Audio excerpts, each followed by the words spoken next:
Welcome to Two Millennials and Mom, where we bring you engaging conversations and respectful disagreement across the social spectrum. Injected with the quirks of everyday life. Grow up as we navigate the complexities of this modern world with all the humor and warmth we can muster. And the occasional gentle ribbing. We're glad you're here. Happy listening. Here in the U.S., we often treat democracy and capitalism like they're the same thing, as if freedom to vote and the freedom to shop are just two sides of the same coin. But they're not actually the same system. Democracy is about political equality, one person and one vote. Capitalism is about economic freedom, private ownership, profit. They overlap, they clash, and they shape each other. But do they always have to go hand in hand? You know, I often use this analogy, but it reminds me of that classic math class teaser. Every square is a rectangle, but not every rectangle is a square. So my question is democracy the square and capitalism is the rectangle, or is it the other way around? Either way, we're told that in America, you can't have one without the other. But is it possible that that's just the story that we've been sold? Well, and that story we've been sold has roots in American history, fairly recently even. During the Cold War, the United States packaged democracy and capitalism as a matching set. Our free elections and our free markets were branded as proof we were better than the Soviets. That branding stuck. So much so that a lot of Americans now think if you question capitalism, you're questioning democracy itself. But the truth is, they're not always soulmates. Sometimes they look more like squabbling roommates trying to share the same space. So today, we're digging into the similarities and the differences, where they work together and where they don't, and whether democracy and capitalism really need each other, or if we just like to pretend they do. Welcome to Two Millennials and Mom. I'm Callie. I'm Cole. I'm Mom. So this has been an interesting one for us to start a discussion on. Well, I feel like we really kind of touched on it in last week's episode, and I can't even remember. So I'm talking about the DEI episode when we were talking about legislating and morality and diversity and all of these things, like how that all works. And well, in order for it to be a mandate by a corporation, it has to be clearly defined and all of this. And so it kind of sent us off on this related tangent. And the more I started digging in, the more I was just like, oh my gosh, this is crazy. And so I think part of that is just me doing my own learning, educating myself on some of this and getting out of that, well, this is what it is. So this is what we've taught you all of your life, whether that's school or cultural or society, saying, hey, is that really true? Is that really the actual definition, or is that just what I've always been told? And so it was so much fun, and that sounds so corny, but it really was. It was so much fun to sit down and start working through all of these things and figuring out where it all does mesh and where it diverts from each other and where the overlap is, kind of the full Venn diagram of it. Like, what are the similarities? What are the differences? And does every society that is a democratic society require capitalism? Does every capitalistic society require democracy? Or like I said in the intro, is that just what we've been sold, especially as Americans? Yeah, the way that I was kind of thinking about it, like you mentioned, in a democracy, one person, one voice equals one vote. And the way I equated it to capitalism is dollars equate to votes. Where I think those two really start to clash is when you start to now have a concentration. So you have individuals or corporations that have such a concentration of wealth that now they get to exert kind of an overweighted influence on the system. Because in our case, personally, I think that we've gotten to the point where they're a little bit too entangled. They're a little bit too close to each other, too related now. I find myself wondering if the founding fathers came back, what they would say. I mean, do you think they would just go, what the hell is going on here? Because I don't think this was their intention. And I don't think they had the capability to I mean, look it's at. hard to foresee the level of advancement that we have achieved. And Sure. there are things where I think the founding fathers would look at it and say, wow, this is exactly what our intention was. These certain aspects as a society we have done really, really well. And then I think there are other aspects where they would look at it and say, guys, what are you doing? This is exactly what we tried to warn you about. Exactly. So let's get some definitions down. You know, those are my thing. Yeah. So let's talk about democracy first. So democracy truly is a political system.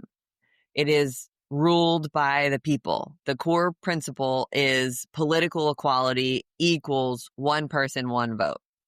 So everybody's vote counts the same. One person, one vote. No matter what's in your bank account, no matter how much pull you have, one person, one vote, right? And democracy requires mechanisms like elections and rule of law and protection of those rights. So again, ideally, in a perfect democracy, your voice matters the same as your neighbors. Callie's voice matters the same as not only Mecca and Cole, but also the same as Mark Zuckerberg or Bill Gates or Jeff Bezos. We all have the same level of pull, right? So I want to point out that, and we've talked about this a little bit in the past.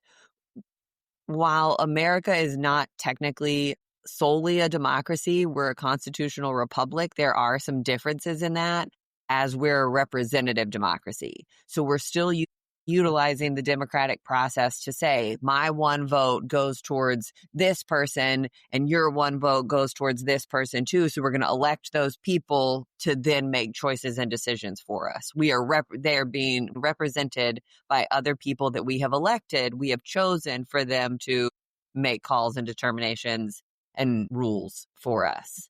That's a good distinction. I'm glad you added that.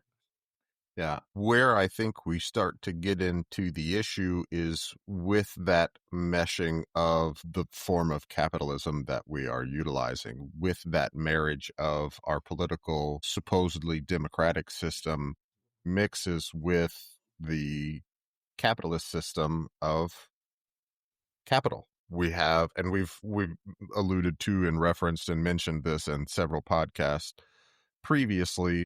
We have a lobbyist system. You have the revolving door in U.S. government where these large corporations have such an outweighed influence. People with extremely high net worths that have control of these corporations have such an overweighted influence that they're being represented oftentimes, but the people who make up the vast majority of the population aren't.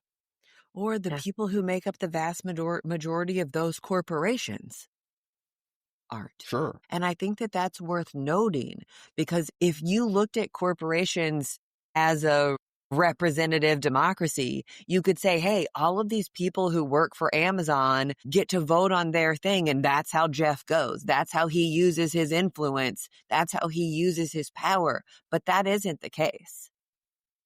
That is not at all what's going on. And so I think that that's part that needs to be, and maybe I should have pulled up various corporations. I mean, but look at somebody like a Patagonia, who is now a corporation that is owned by the employees primarily, or we've talked about a couple of grocery stores that are that way. So when somebody is walking out to their car at the end of the night and sees a cart out of place, they go grab it and put it back, because that's more money in their pocket that they get to keep at the end of the day, because they don't have to hire the person to go manage and wrangle all of the carts.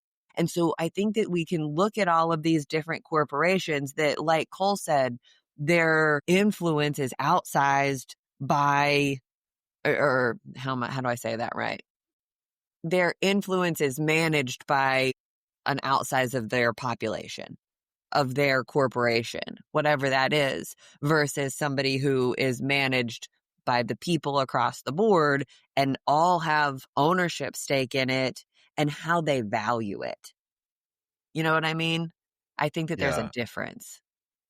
So when we run through capitalism and kind of the definition of that, you talk about private ownership of resources and a means of production. You talk about market competition, prioritizing profits, which in some cases can be used and is kind of intended to drive innovation. Whoever has the best product gets the largest share of the market. And to me, that's reasonable.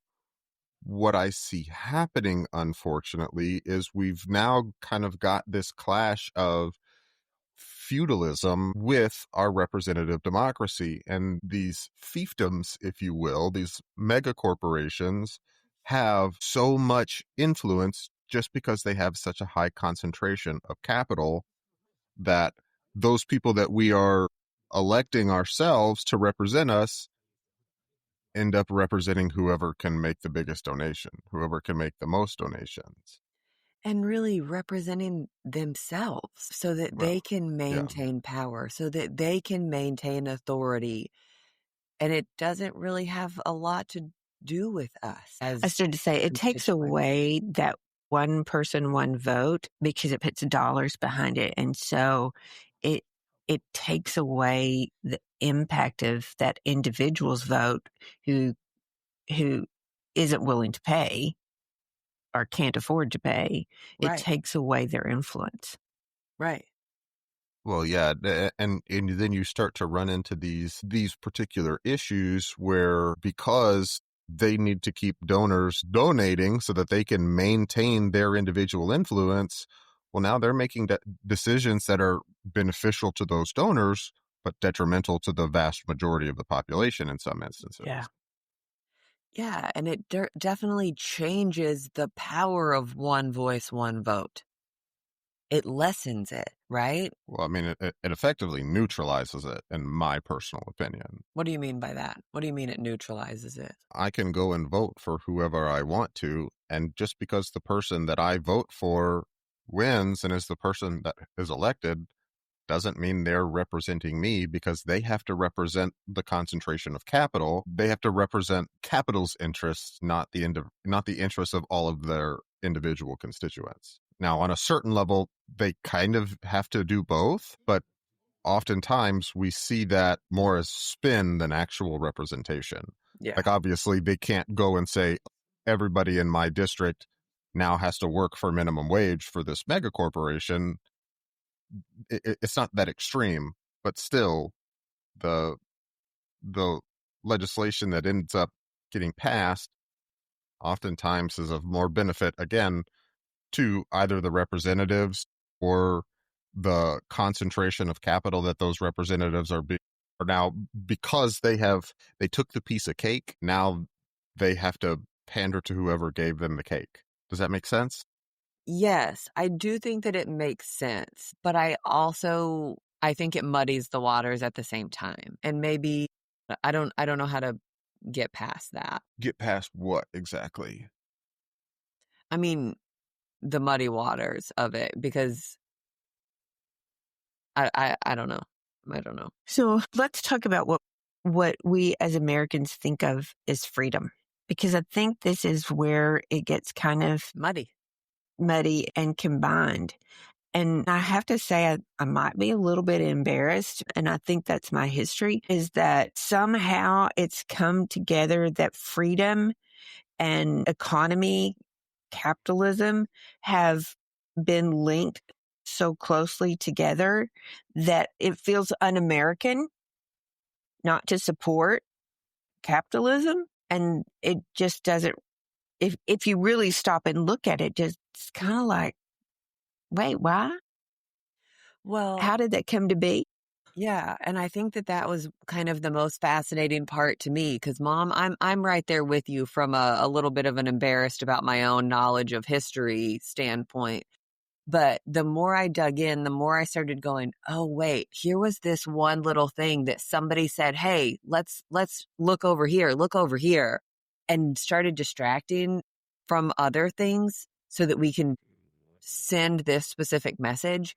I mean, I'm a career marketer, and I sat here going, oh my God, this is all marketing. This is all fluff. Optics. Optics. Yes. Yeah.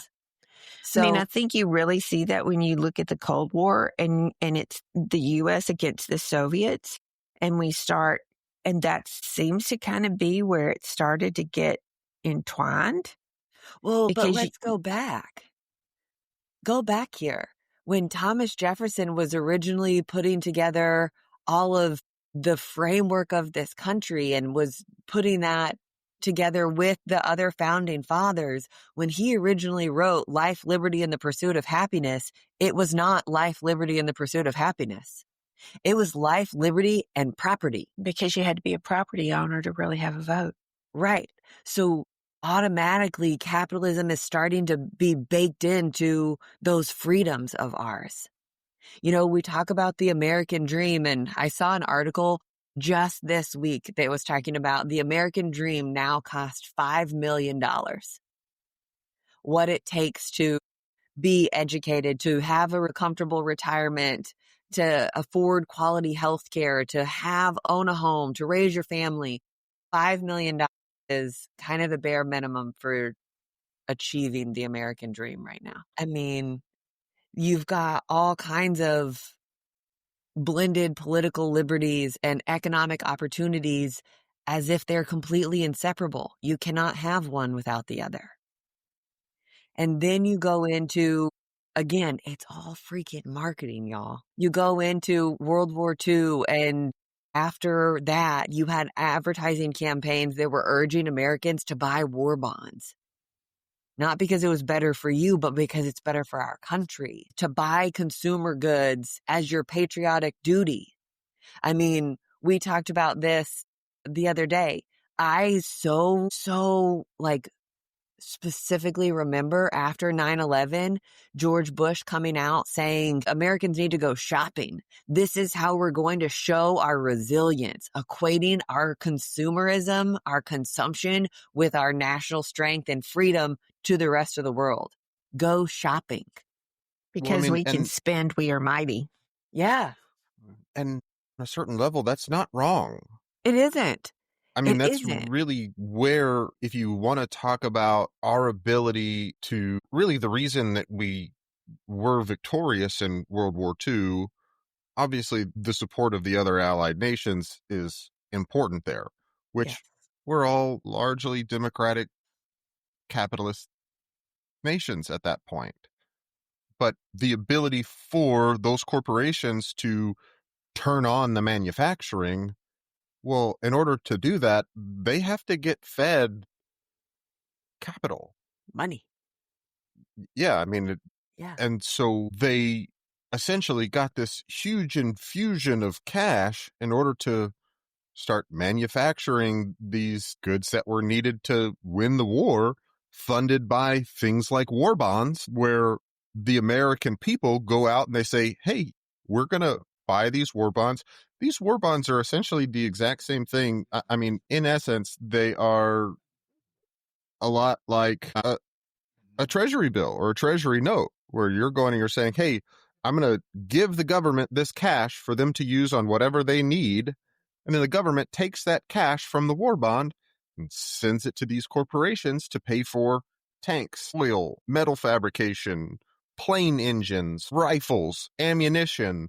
They're taking this influx of cash, injecting it into the economy that now allows these producers that are privately owned to go through and say, all right, now we've got the capital, let's ramp up production. We can pay more workers. We can buy more materials. We can build bigger factories. Yeah. You don't come to have the most robust military in the world without spending money to do it. We Yeah. just outspent everybody else. Yeah. That's what it boils down to. If I have a table and I have 5 apples on that table and there are 10 people that want that apple, how much are those apples worth? More. Compared to if I have 100 apples and 10 people want those apples.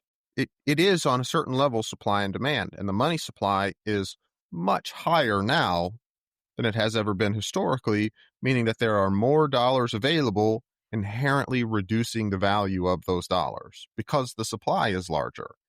The demand doesn't even have to change, but because the supply is larger, now each individual unit of that supply is inherently worth less. That's part of the system that has been co-opted by this marriage of capitalism and democracy, because you have these huge megacorps that have these massive concentrations of wealth, these massive concentrations of capital that are now utilizing it to influence, and not a one person equals one vote, but $1 equals one vote. Because they have so many more dollars, and there are so many more dollars in circulation in the supply, and it all just continues to get concentrated and more concentrated, that's how we're ending up in this kind of pseudo feudalism system that we're referring to.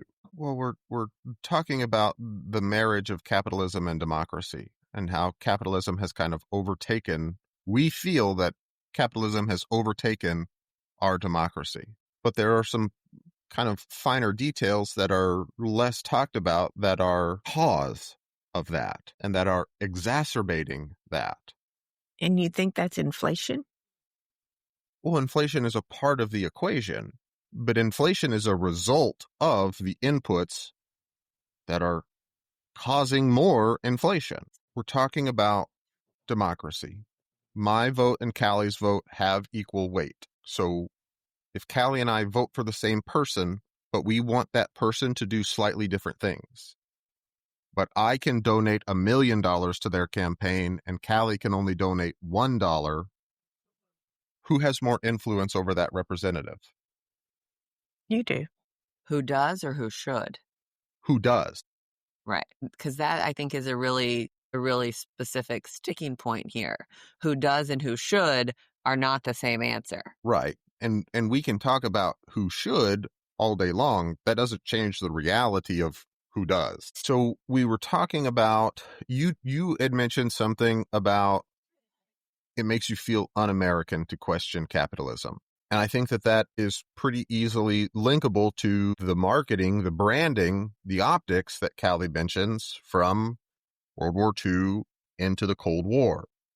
Yeah. You've got McCarthyism in there to say, oh, the Reds are bad.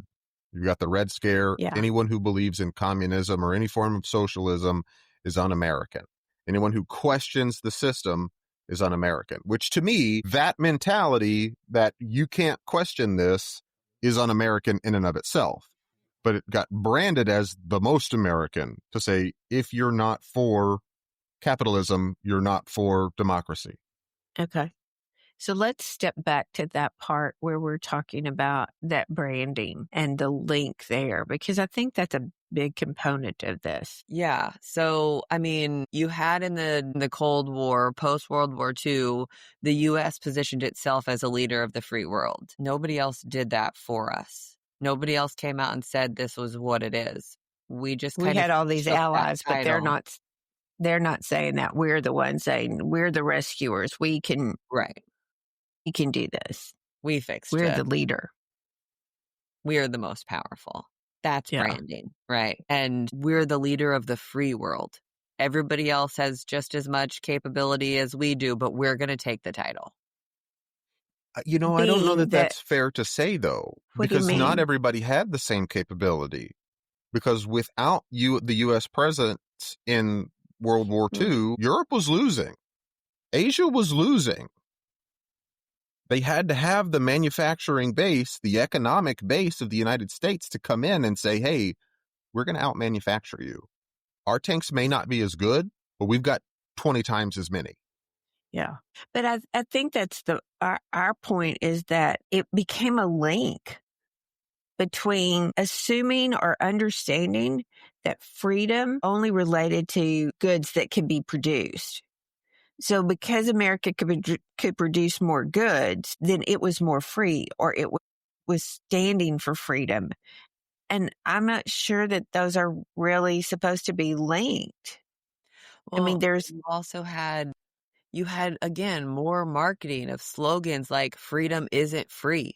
Freedom costs money, right? Freedom in politics and freedom in markets were sold as the same thing. And I think more of that's that linkage. Right. I think that's why I sit here and was so kind of impacted by the history of all of this. These little tiny nods that turned into huge monumental wave makers to make sure that those two stayed linked. I think it's that marketer in you that just saw this as this is a branding strategy. This is marketing. Yeah. Strategy. That's what I was looking for. Yeah, this is a branding marketing strategy so we can make everybody believe the same thing. Whether it's true or not is irrelevant. We want everybody to think the same thing and go there immediately.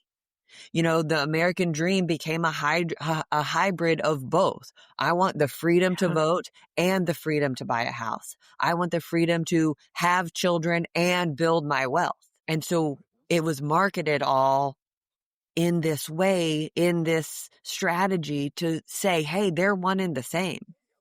The Cold War advertising literally marketed consumer goods as proof that democracy was superior.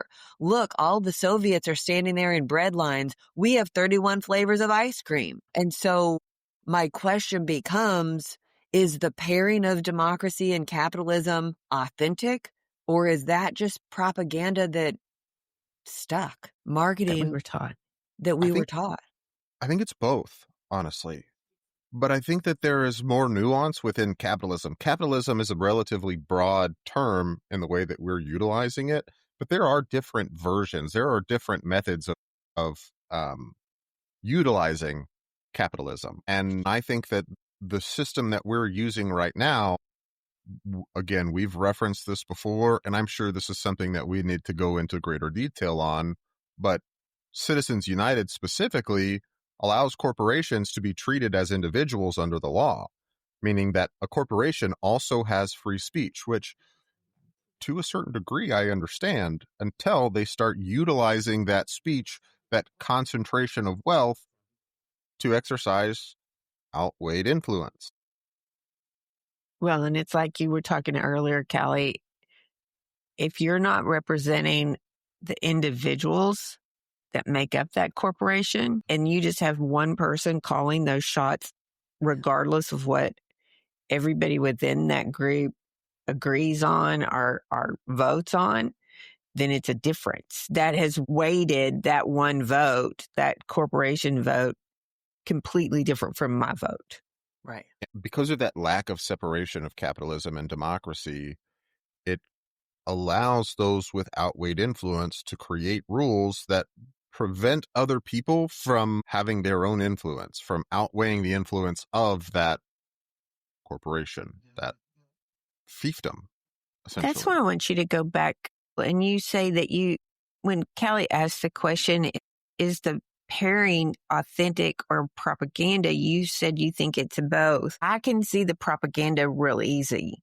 This is what you've been taught in school. I mean, it's like you say, here are the bread lines in the Soviet Union. Here's 31 flavors over here. Here's have it your way. So talk to me about why you think it is authentic that they're combined. Like Callie talks about, you have to have certain rights that are protected in order for a democracy to function as it's intended. When you start having one group of people's rights being protected on an outsized scale relative to the individual, that kind of no longer becomes the case, because the corporation's wants and needs are now more important than the wants and needs of the individuals who make up that corporation, like you're talking about. However, we know that capitalism has a tendency to drive innovation because the people who own the means of production, let's take Elon Musk, for example. Elon Musk doesn't have the government telling him what he can and cannot make or can and cannot spend money on. So he has been able to, not just himself alone, but he has been able to focus a pretty considerable amount of wealth towards things like space travel, where they have made some serious innovations. Electric and autonomous vehicles, where they have made some pretty significant innovations because they have the freedom to allocate their capital as they desire. Okay. So because that corporation has freedom, then you think it is authentic that they have a say. Am I getting that right? But Not exactly. because that's not democracy to me. That doesn't, and so I'm still But trying to. it is a byproduct of, it is a part of democracy. Having those freedoms, those rights that are guaranteed, if you will, that are protected, gives them the ability, the freedom to think differently, to have that innovation. The versus, problem, say, socialism. to a certain degree, Okay. yes, versus compared to other political systems. Yeah. Where, and that's not to say that other political systems cannot have innovation. That's not what I'm trying to say. Right. I'm trying to say that historically speaking, at least what we have been sold is that capitalism offers more opportunity for that innovation because you have the freedom to pick what you're in. Yeah. That is similar to a free market where the best product wins, as opposed to the product that we tell you to buy is the one you're going to buy. Because in that instance, there is no competition. There's nothing. And there's no democracy there. Right. Because you're just being allocated resources by whoever determines what resources you need. Instead of saying, I have the ability to grow my resources to utilize them how I see fit. I'm still not sure that I agree with you about the pairing being authentic, because I can just see other measures that don't have it paired in other instances. So I'm just not sure that I can really agree with you that the pairing is authentic. I think. Can you give me some examples? Maybe authentic is the wrong word. Maybe what you're thinking is that. I'm sorry? Necessary. No, that's not even what I was thinking. It's helpful. It promotes it, but I don't know that it really requires them to be paired. Does that make sense? I would tend to agree with you. I don't think that it is a requirement for one or the other, for democracy or capitalism to go hand in hand. But I think that, especially depending on your perspective, it is very convenient for us to say that they do. Yeah. And I just think the more history I read and the more that we do kind of talking through this, that we've been sold a bill of goods that definitely links those. Sure. And says, you're greater because you're richer. You're greater because of your freedoms. You're greater because you're not the Soviet Union. It just, sometimes that's true, but not all the time does it link to because you're richer or because you have this society that runs on money. Well, and I think that part of it is, Mom, I think so much of it is, this is the part I'm not supposed to say, I think so much of it is kind of a sham. I think that we're saying, or we're being sold that bill of goods, that you must have democracy for the sake of capitalism, or you must have capitalism for the sake of democracy, because somebody else who is in power and wants to maintain their power wants you to feel like you have a choice. I go back to I've mentioned it before, but the whole Don't Mess with Texas campaign, A, is 100% marketing, and B, took root because the people who were doing it for the state of Texas knew that you couldn't go to a Texan and say, hey, pick up your own trash, much less somebody else's. Hey, don't litter. It doesn't work. But the moment that we created pride in the state of Texas, it did a whole reverse psychology thing. Not only am I going to be better about not littering, I'm going to be pissed off at somebody else who's messing with my Texas. Yeah. And so I think that reverse psychology is being put to use here and saying, hey, you have all of these freedoms. You should go vote. You should do all of this because you're allowed to. And that's what makes us so great. But then on the back end, kind of behind the scenes in the source code, if you will, it's all linking back up to so that I can maintain power, so that I can maintain an outsized wealth of knowledge, wisdom, power, money, control. I understand what you're saying about there not needing to be an inherent link between democracy and capitalism. And I would agree with you to a certain extent on that, because I think that in our current system, they are too linked. They are not separate enough. Yeah. I still think that generally capitalism combined with democracy is probably one of the more efficient methodologies, more efficient systems available to us. I'm not saying it's the only one available to us, but I do think that it is, from what I have witnessed, probably the best. Now, I certainly think that that is not unconditional. And I think, again, that as of right now, with the policies that we have in place, they're a little bit too closely joined, too married, if you will, because the effects of capitalism are dominating the methodology of democracy. That makes sense. Yeah, I get that completely. I just think that it's very complex. It's not just black and white. Yeah. Few things are. Few things are.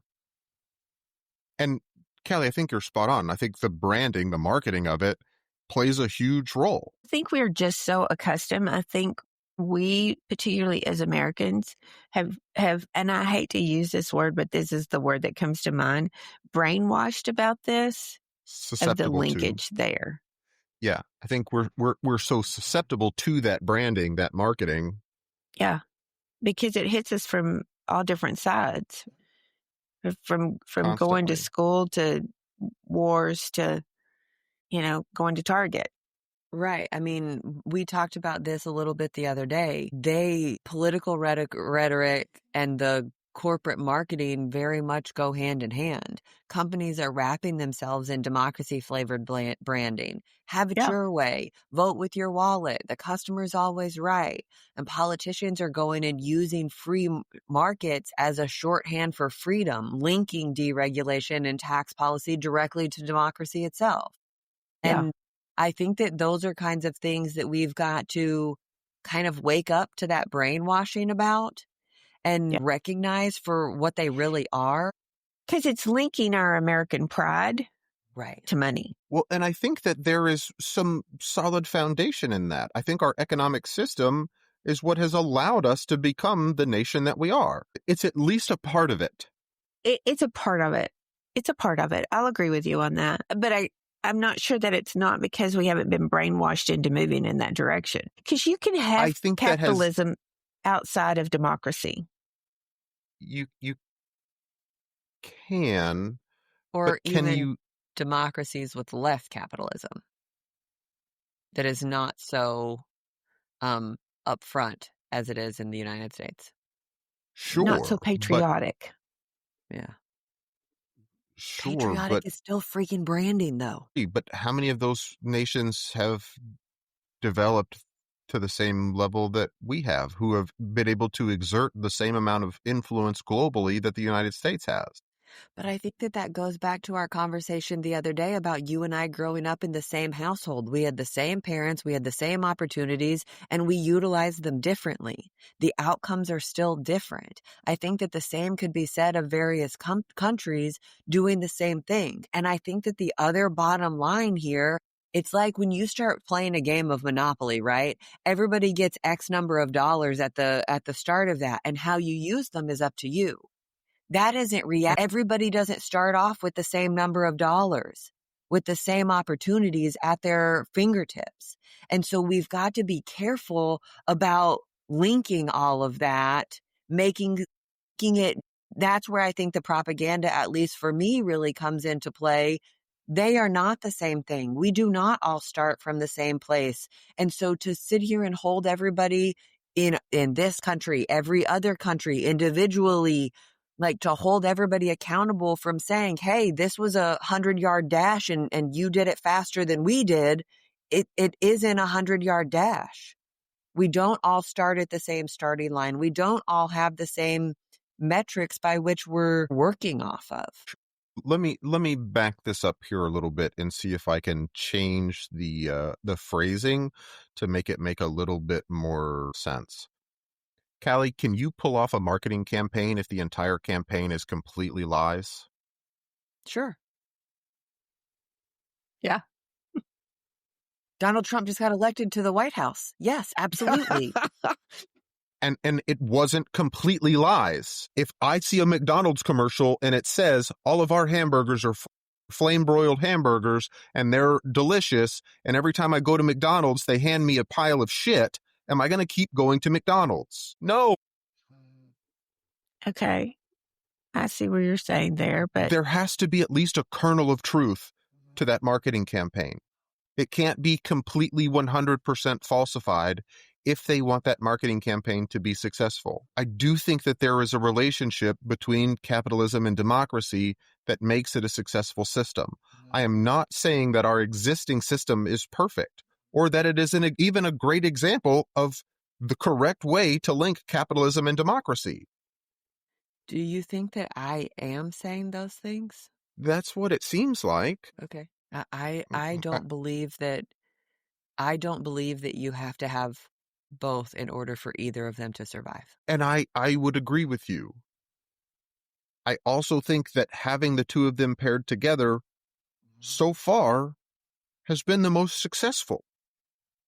And I do think that some of that has to do with the branding. okay, I can go there with you. I mean, I can too, so I'm not sure where you're getting something Yeah, else where we're from. at crossroads. Yeah. I don't know. Yes, the two of them can exist separately of each other. I think together the two of them are better. Okay. But I think with that, Boo, we've been sold a bill of goods in some respects I agree.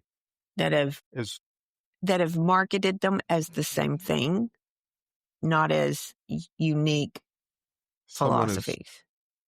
snoring. Yes, he's snoring. Lonnie, wake up. Wake up. You're snoring too loud. I was wondering if you could hear it or not. I wasn't sure. I did not hear it. Oh, it's been for 10 or 15 minutes now. And I was like, I just- my little purple thing Just wasn't started lighting hearing up. it. Well, I was hearing something, but I would have said it was people talking. I thought it was Dad talking, and that's why I No, it's closed him my going, that's you. kick his butt out. I have to ask him every time we sit down to record a podcast. I'm like, do you want to be a podcast dog? Because you have to be quiet. Otherwise, you don't get to come in here. And he jumps into the room every time. I want to come in there. I want to be in there. I'm like, okay, but shush. Yeah. He's not normally this loud, but today is not that day. Well, I couldn't identify it that he was snoring. That's funny. My desk is shaking. Like, what is wrong with you? I tried to kick him a minute ago. Poor baby. Like his bed, not him. Exactly. Okay, where do we step to hear from here? I want to get back to this because, Callie, I don't think I'm interpreting you. I don't think I'm understanding you correctly is what I'm getting at right now.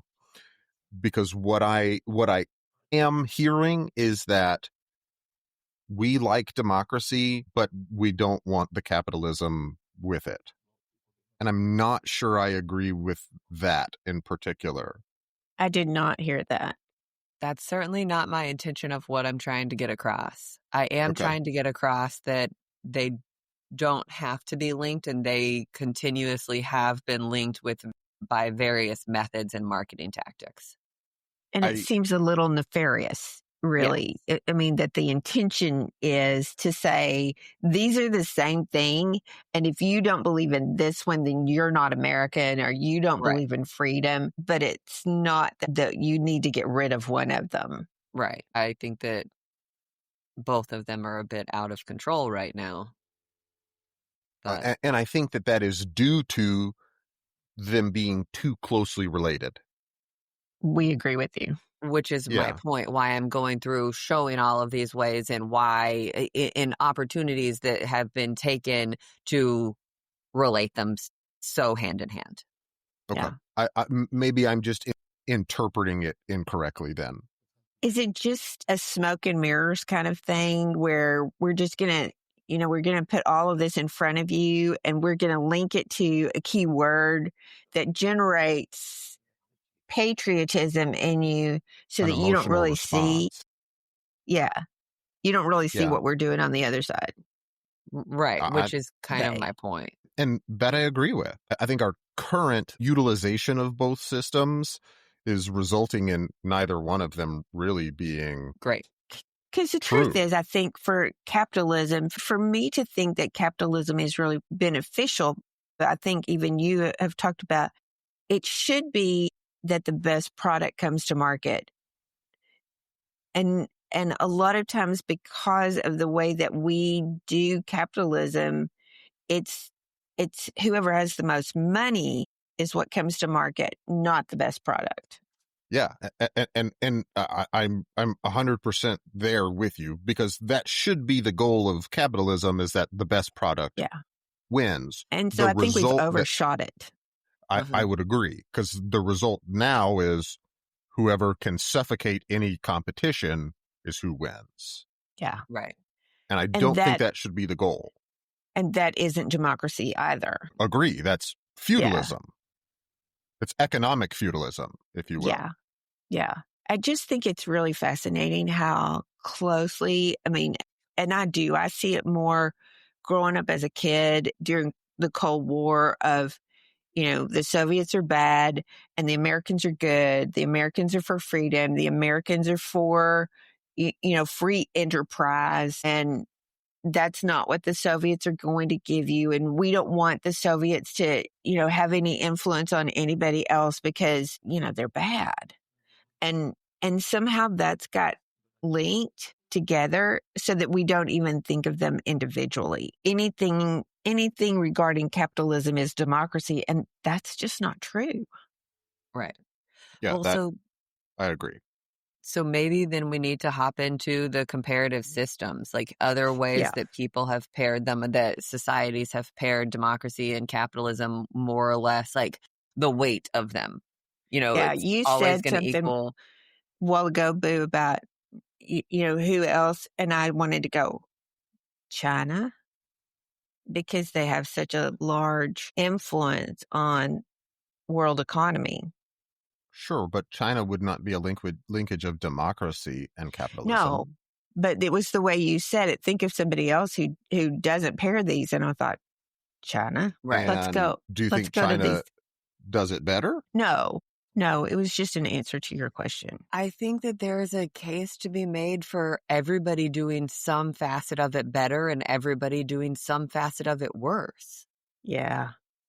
I think that is true, but I also think that when you're trying to tally it up, you have to consider all of the facets, not necessarily individual facets. Which I think is more in line with what I have set up for this comparative systems. So let's talk about a couple of places that have democracy, but have less influence of capitalism. So I'm going to immediately jump into the Scandinavian countries, Norway, Sweden, Denmark, Finland. So they have what would be classified a very high weight of democracy, regular elections, proportional representation, robust civil liberties, a very high voter turnout, especially in comparison to the United States. They also participate in capitalism. They have thriving market economies with global corporations. Think Volvo or IKEA or Spotify. People start businesses, they invest, and they trade freely. That is kind of the underlying premise of capitalism, right? Mm-hmm. Doing all of these things, and then you've got the democracy. They can go and make choices and take action in ways that impact their day-to-day on a small and a big scale. The twist here kind of tends to be they practice what is called like social democracy or Nordic capitalism. They have really high tax funds that fund universal health care. They have free education, including college. They have a very generous paternal leave programs and really strong social safety nets that in many cases we don't have here, right?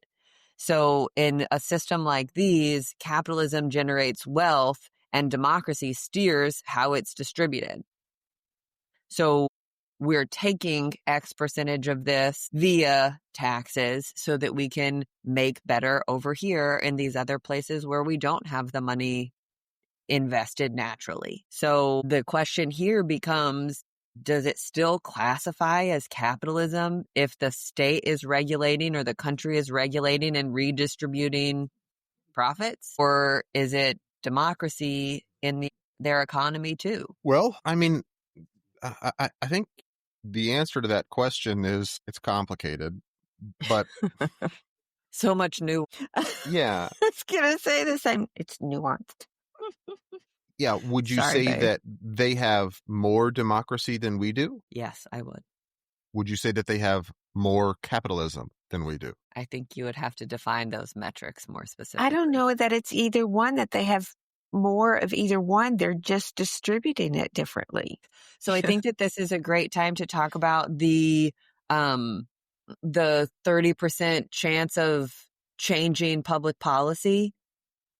Cole, we've talked about this from that video. I mean, there has been lots of research done on if 100% of the American public wants something versus 0% of the American public wants something, the chances of policy being enacted via our leadership, our representative democracy leadership, is still 30%. Across the board, regardless. Across the board. Doesn't matter what the topic is. Doesn't matter how many people want it or don't want it, how many people are for or against it. There's a 30% chance that policy will be enacted. Now, Cole, you mentioned research the other day that is supposed to be in direct correlation of that. But instead of the percentage of the public wanting, it's the percentage of money that is being put behind it. It's the same study. Yeah, I mean, but if we put enough money behind it, then we can get the policy enacted. So tell me the money part, because I don't remember that part. I only remember the So voting part. when you take the population as a whole and consider the public sentiment, their desire for or against certain regulation, there is virtually zero correlation between public sentiment and legislation.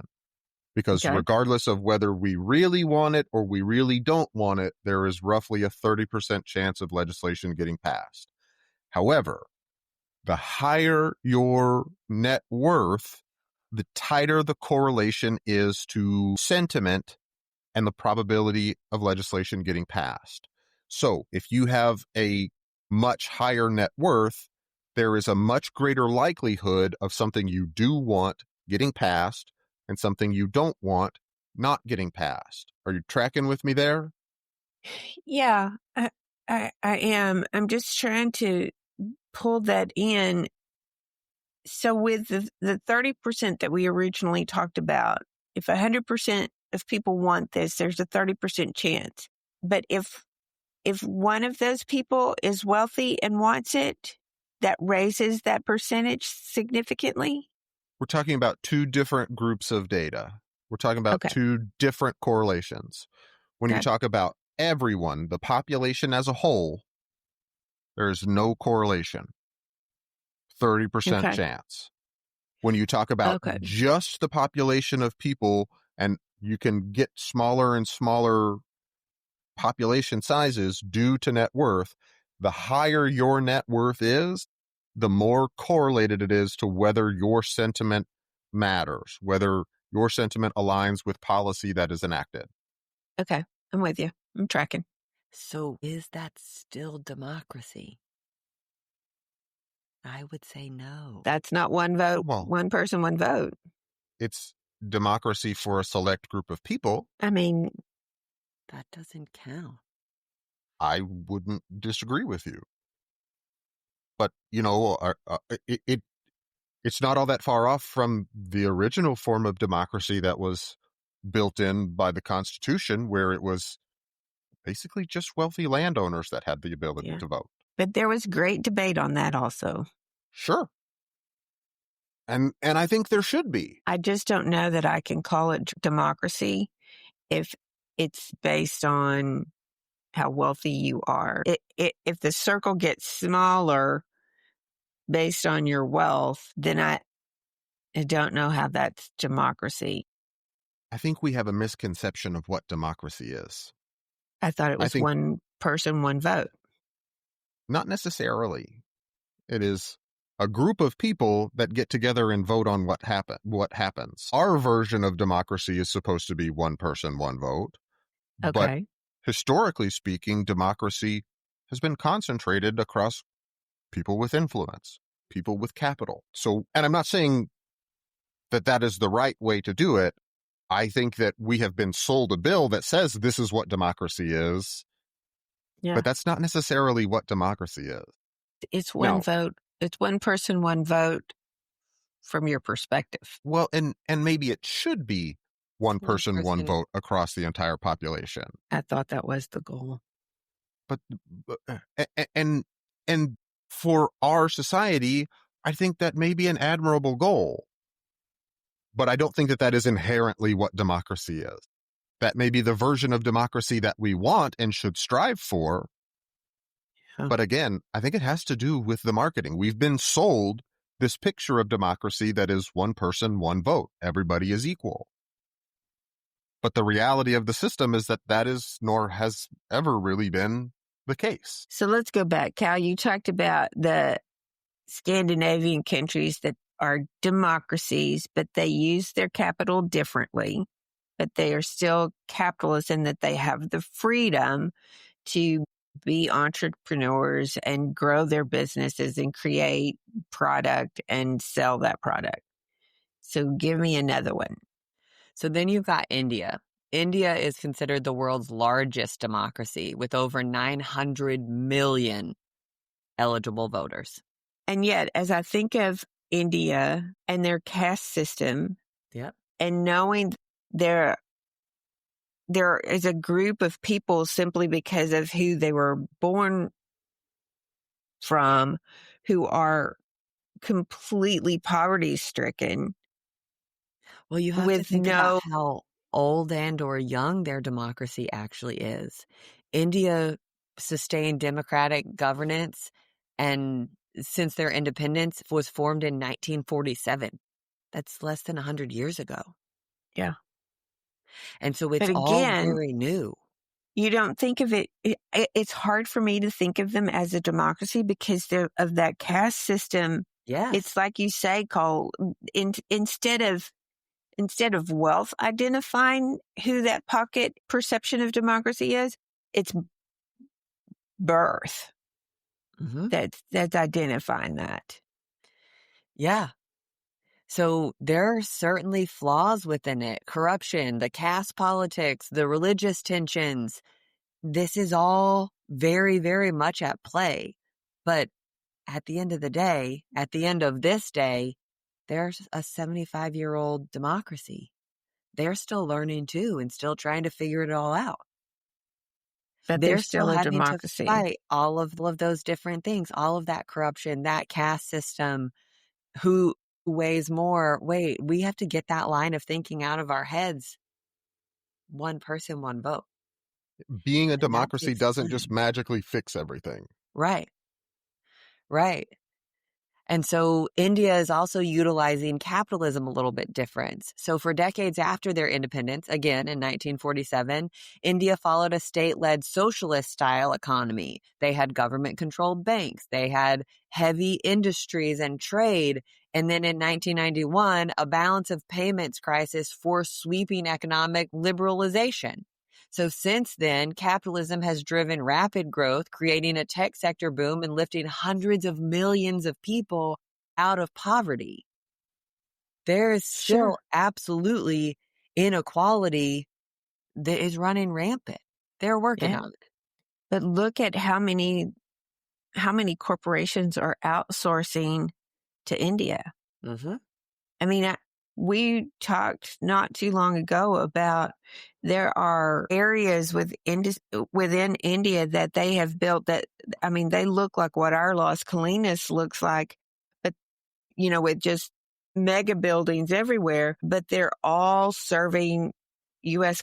companies. So that's just a different type of capitalism.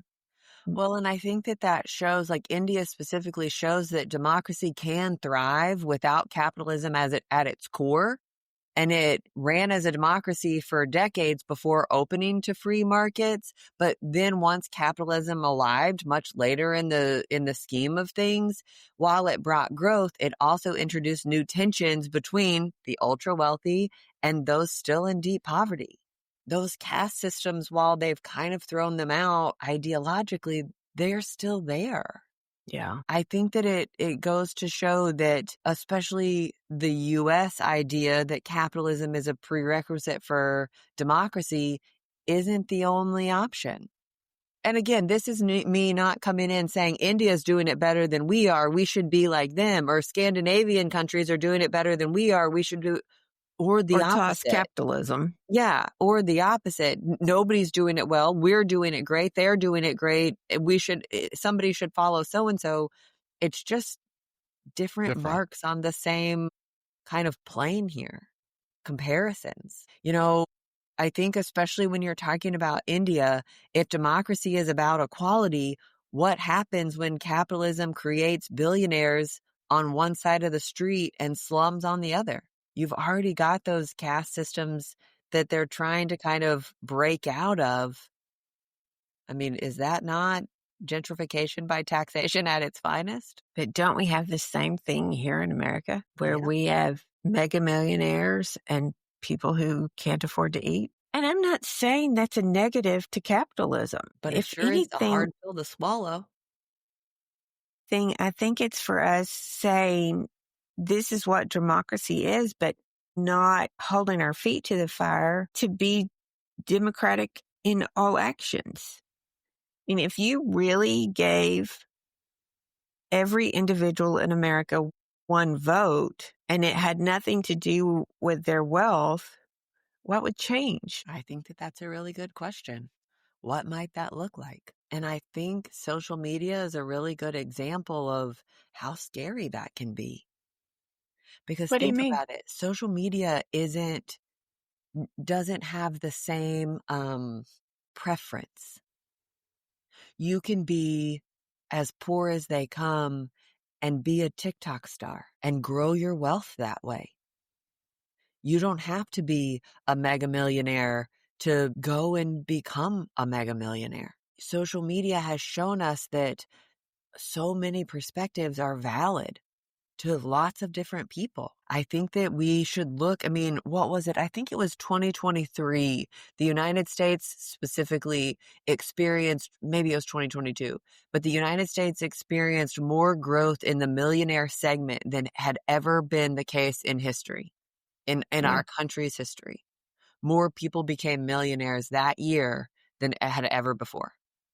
Like, we had 6 times the number of millionaires than had ever been recorded total. And it wasn't because if you start looking at how those people made their money, how they became millionaires, it's almost all based in social media, whether that is crowdsourcing ideas and taking them and running with them.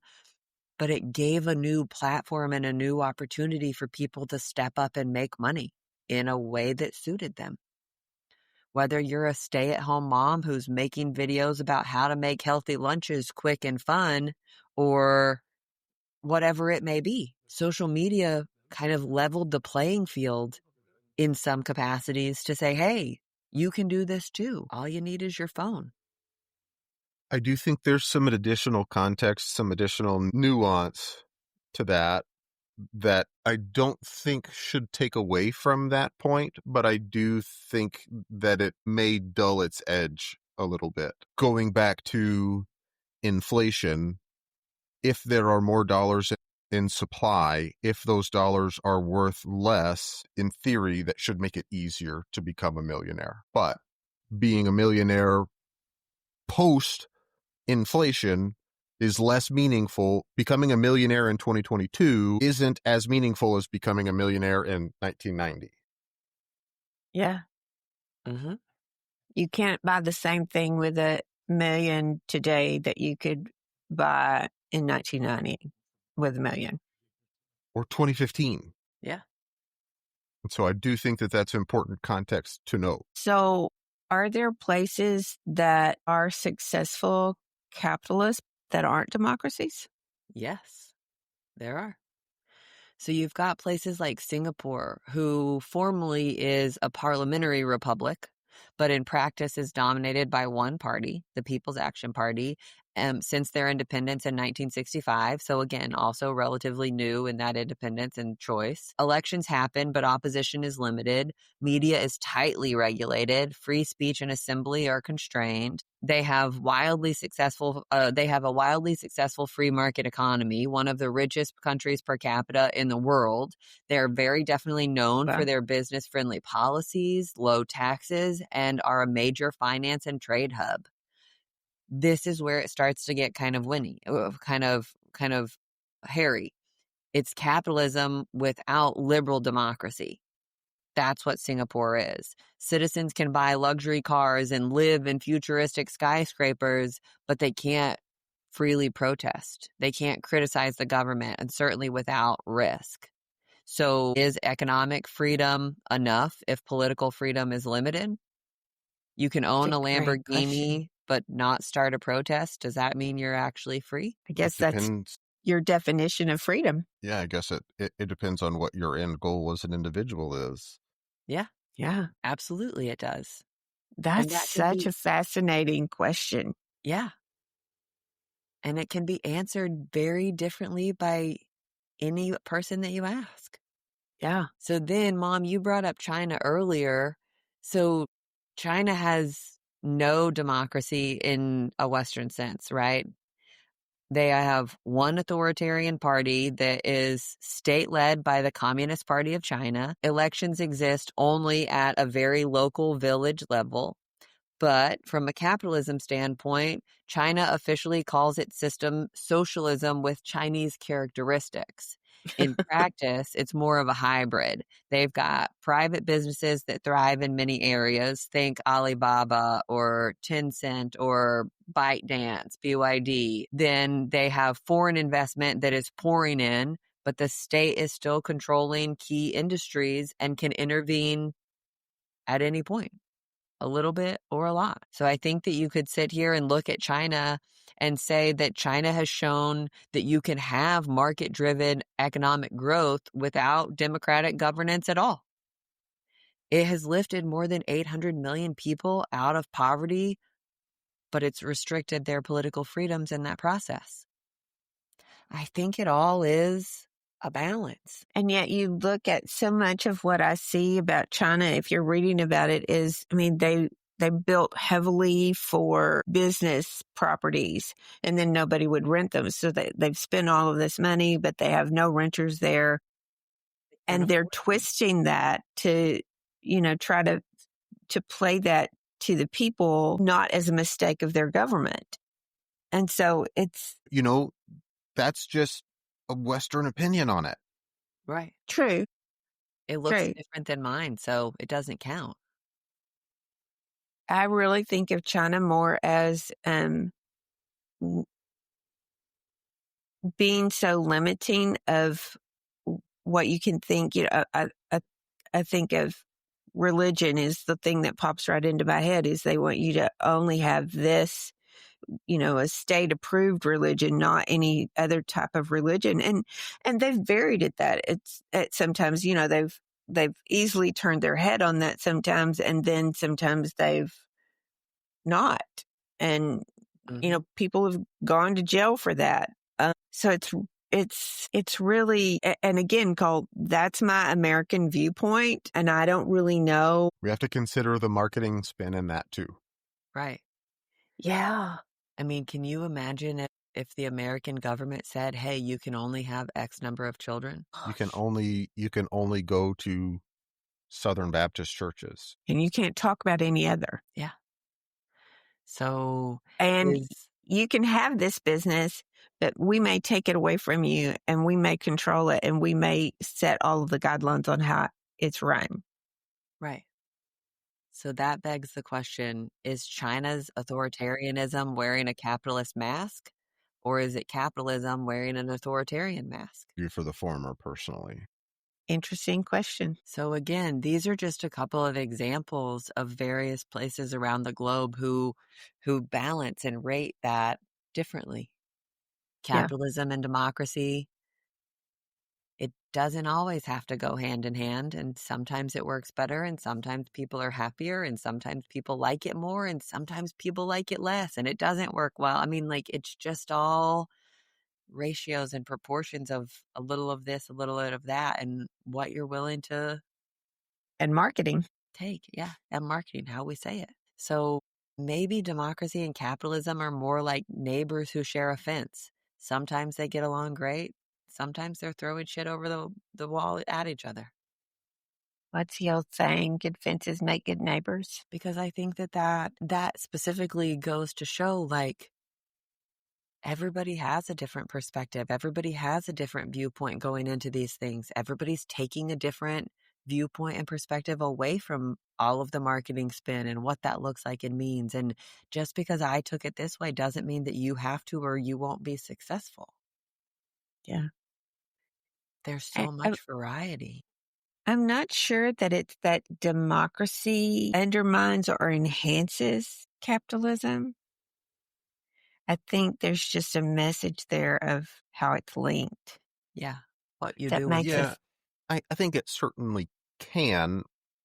I think that democracy in general can and should be used as a tool to harness capitalism, because Oh.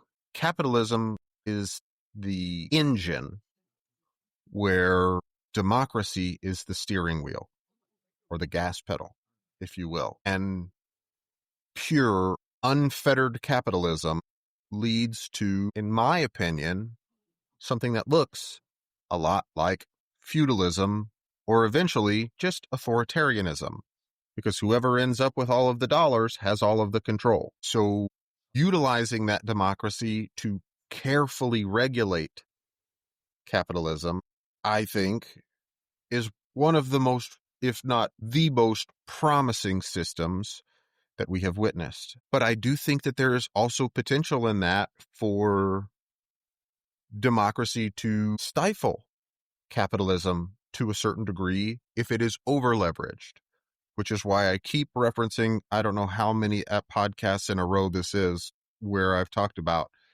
carefully regulated capitalism. Not necessarily heavily, but carefully, because you have to put these things in place that protect individuals without capital from individuals with capital. And I don't think that we're set up to do that very well right now. But I think also it has certainly been in my news feed, and I suspect it has been for you guys too. Look at what has been going on with Stephen Colbert and Jimmy Kimmel and all of these different people who are being canceled, some quite literally in their shows. I mean, Jimmy Kimmel just recently, his show was suspended indefinitely, I believe is what Disney called it. And then the people who don't have nearly as much money all started voting with their dollars and canceling their Disney Plus subscriptions and doing all of these things and making a big, huge scene. And they backed off and said, okay, never mind. We'll put Jimmy back on. And it wasn't because a whole bunch of people really loved Jimmy Kimmel. I'm sure that there was some of that, but it was because they felt like their rights were being infringed upon. If we let this happen, what's next? And so you saw a big, huge corporation back down. I think that's a shining example of capitalism operating in a similar fashion to democracy. I would agree. Yeah, I think I that's still where we think got. that we have to be very careful about that, because do you think if Disney had the choice, they would do the same thing? Do you think if their Disney bottom didn't have line wasn't involved? Yeah. Do you think if they could ensure their control over everything that goes over their waves and they're just guaranteed their subscription anyways, Right. that the same thing would have happened? Probably not. Yeah. But I think, I don't again, think that so. kind of links us back to Citizens United, with corporations becoming just as regulated as people. Unregulated. Yeah. Unregulated, I guess. Yeah. Yeah. Being treated as people.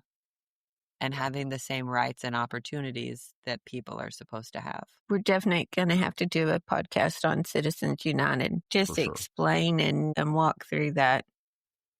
Yep. I mean, so I kind of go back to what I said at the very beginning in the intro. Is democracy the square and capitalism is the rectangle? Or is it all just kind of what we've been told? I'm not sure that that's the best analogy anymore, because while they do operate similarly and have some principles that are the same, I think of the way to phrase this. I think they're both parts of a mechanism that can be utilized.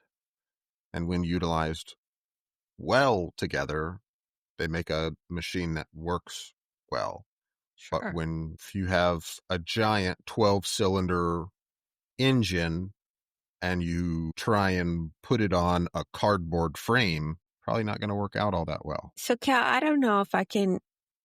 I can't make the square and rectangle. Well, I understand that.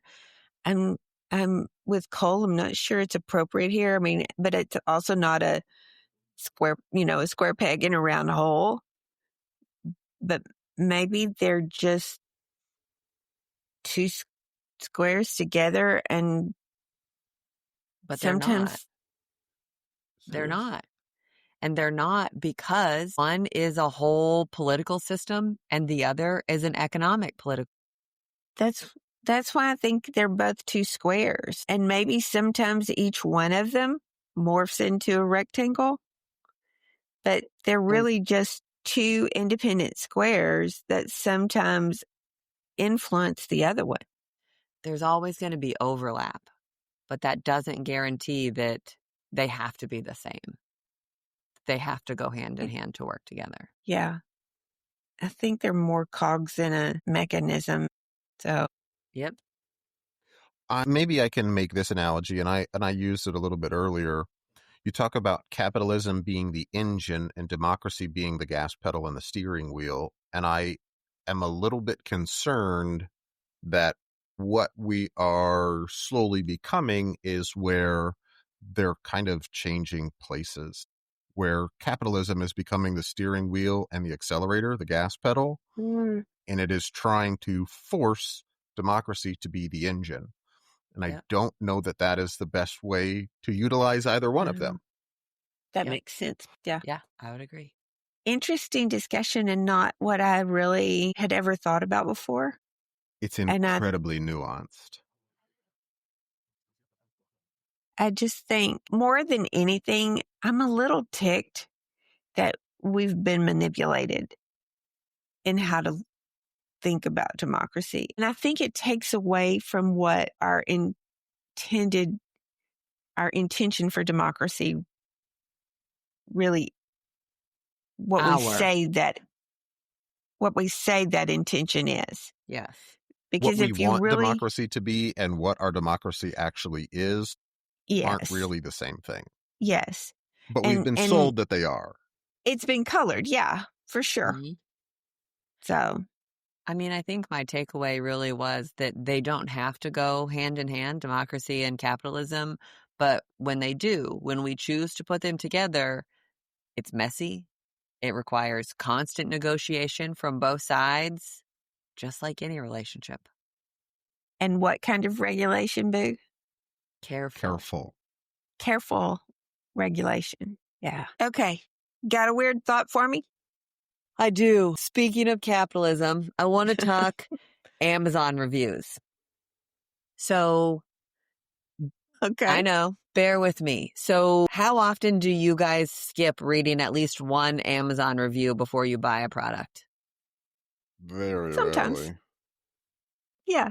But if it's a new product for me, something I'm definitely, I don't know that I ever buy clothes anymore that I don't read the reviews, read all the details. Yep. So, go ahead. You know me, I'm a research nerd. I'm going to go through and read all of the entire stat sheet, and then I'm going to go through and read at least a few reviews to say, okay, does this stat sheet line up with what everybody else is saying? Yeah.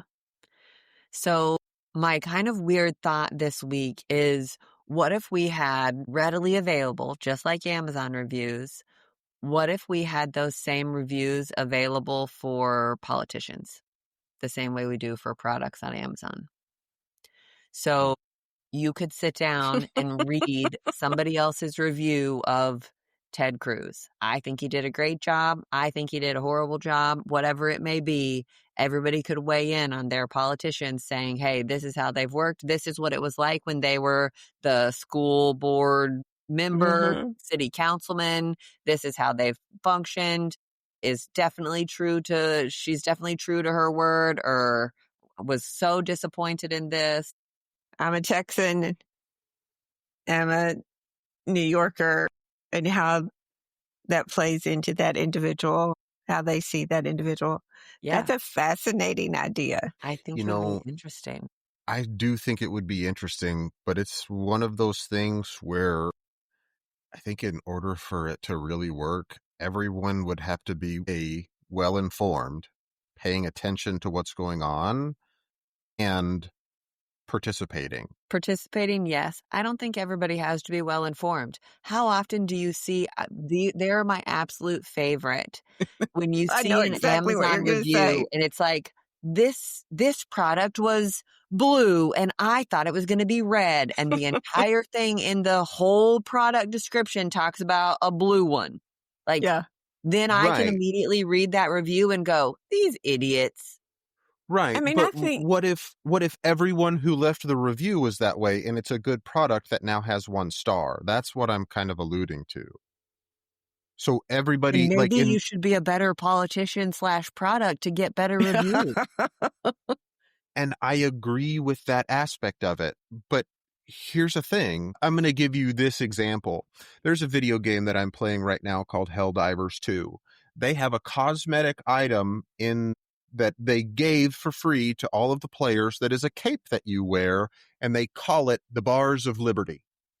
And looks kind of like a really stretched out, upside down cell signal tower, because it's like a short red bar and then a little bit long one, and then it's got this really, really long one. And what that is representative of is a period in time where the publisher of Helldivers decided that they were going to enact this policy that said everybody who wants to play this game has to have this specific type of subscription membership, even if they're playing on a system that doesn't utilize that subscription service, because this game was available on PlayStation and it was available on PC. And Sony, the publisher, came out and said, everybody who's playing this game, regardless of what system you're on, they have to have a Sony membership. Well, people on PC don't need a Sony membership because they're not on PlayStation. So all of a sudden on Steam, they went and not only the people who played the game, but people within the gaming community who don't play the game went on Steam and started leaving bad reviews. The developer didn't make this decision, but hear me out. The game creators did not make this decision. The developers did not make this decision. Someone else made that decision for them, and now their game looks really bad. And they were really proud of that, so they took essentially their scale of this review bombing that occurred of people who weren't playing the game, who weren't participating, and they made a cosmetic feature out of it to say, hey, we're on your side. We agree with you. We don't have any control over this. So that's what I'm alluding to. What a weird reaction. Right. Well, but I think that makes people fight for what they believe in that much more.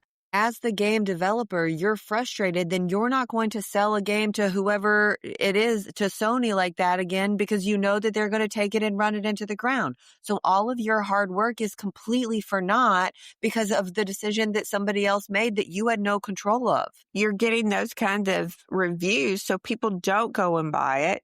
Yeah. Or they boycott Sony, or they yell at Sony. Right. To understand that. So what if people left reviews for James Tallarico on Greg Abbott's decisions? They said, oh, well, James Tallarico didn't fight hard enough. Then you're going to have to be educated enough to say, this isn't about him. That's what I'm saying. That's my whole point. I'm so mad that it's red. Okay, you're a moron. It says it's blue. I can't help you that you thought it was going to be red. I think with any rating system, you're going to get that person who is in La La Land and not a clue of what they're rating. But I still think the rating system could work. And I think if you apply that to politicians, it's an interesting idea. I'm with you, Callie. I would love to see what Ted Cruz's rating turned out to be, on Amazon. Yeah. I would love to see that. Yeah.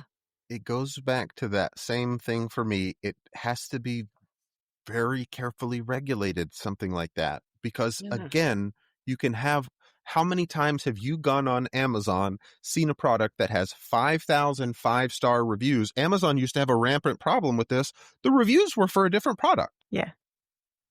There were 5,000 reviews and you order it thinking that, oh, this has got 4.5 stars, and you get it and it's a piece of crap.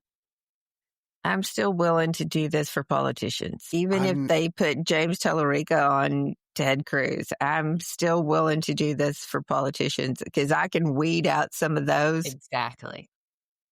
But I still get an idea of who that politician is. Yep. Let's do it, Cal. How do we get a rating system on our politicians? Go for it. Y'all figure that out for me. I am not at all saying that it's a bad idea because I don't think it is. I'm just saying that it requires some additional thought. I'm with you. Don't disagree with you on that, but I guess it's that thing of I'm willing to make a misstep forward just to have made a step forward. So, okay. Who's got my good story? Good news story. I got you. So, at a recent show in Spokane, Washington, comedian Drew Lynch paused mid-set when he saw a man in distress. An audience member, his name is Dick Windy, had gone into cardiac arrest. Oh, gosh. In the middle of this comedy show. Instead of everything devolving into chaos or frustration, the audience jumped in to help. There was an EMT, there were several ER nurses and things like that sitting in the audience who started CPR. Other people rotated in to help to take that responsibility on. They cleared space for the paramedics when they arrived. They called for help in the first place so that these people could sit down and make sure that they're taking care of him. Mr. Windy was without a pulse for over 5 minutes. Oh, gosh. But by the time that the paramedics arrived, they'd brought him back. These people in the audience who were just sitting there watching a show. At a comedy show. Yeah. So the comedian, Drew Lynch, later called it the most incredible and beautiful thing I've ever seen. A room full of strangers working together to save someone else's life. So the man survived, and the comedian and a couple of other people went and visited him in the hospital to go and finish his set. So he got to see the end of the show. But it was so cool to watch. So after the EMTs and the paramedics take Mr. Windy out, Drew stands there just in awe. I mean, he is incredibly emotional, and he's like, I don't even know where to go from here. You guys came together. You fix this. And I'll make sure I post a link to the video in the show notes because it is so cool and is so neat. I mean, he's just dumbfounded. I don't even know what would have happened. So Mr. Windy's son, Nathan, has come in and he has said, without those people, my dad wouldn't be here. And so it was just such a cool situation where you had all of these people who weren't worried about how it would make them look or finishing their drink or annoyed that their show that they came to watch has completely gone off of the rails. They just stepped up to help save this man's life. Wow. Isn't that cool? They're good people. Yep.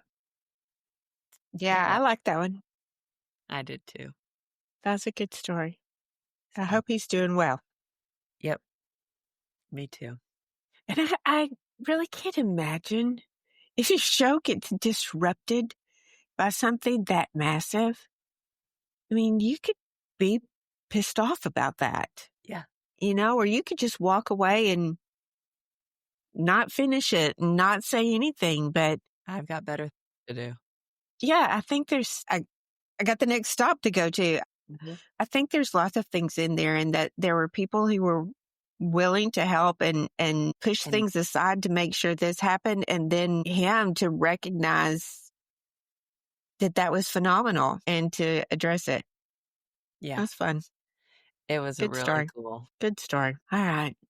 Well, I think we have some things to think about, especially on our democracy, because I think, like I said, I'm afraid we've been fed a bill of goods, and we need to think about that and, address Time it to at do least some in our own accounting. minds. Do what, babe?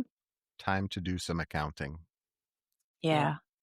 So Agreed. thanks for having the conversation with me. You guys. Love y'all. Love you guys.